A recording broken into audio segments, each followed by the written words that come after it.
Andito tayo ngayon sa tanim nating kamuting kahoy. Sa Bisaya ay balanghoy. Ewan ko, Bisaya ba yung balanghoy? O kamuting kahoy rin ba? Basta yun na yun, guys. Ito, pumunta tayo dito kasi titignan natin kasi magpapalinis na naman tayo. Parang sa Saturday yata sila mag-uumpisa. Tapos,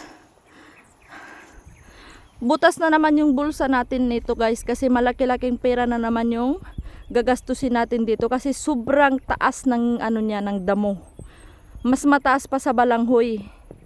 Grabe, oh. Pero kakalinis ko lang nito, pero ewan ko ba't nauuna pa rin yung damo. Ayan. Ang nangyayari kasi sa amin mga farmer, ano ba yun? Visit.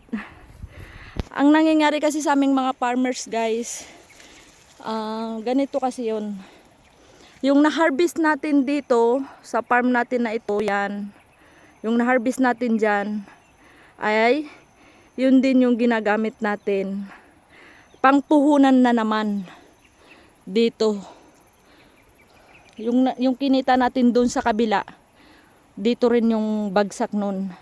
Tapos, pag naka-harvest na naman tayo dito, guys, kung ano lang yung itutubo ng pera natin, yun lang yung atin.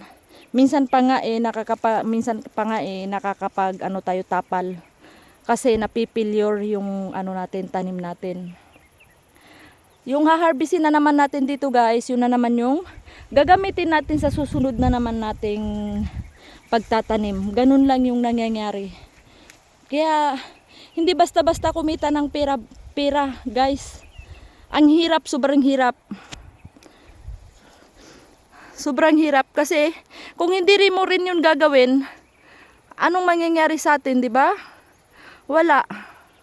Kaya kahit mahirap yung paghahanap buhay, ginagawa natin, pinapasok natin kasi wala tayong kakainin, wala tayong mahahawakang pera kung hindi natin 'to gagawin. Ayan, malaki-laking pera na naman yung ilalabas natin dito kasi masyadong mataas na yung ano niya, damo. Mataas pa sa balanghoy. Ang lalaki na ng balanghoy ko, parang kailan lang.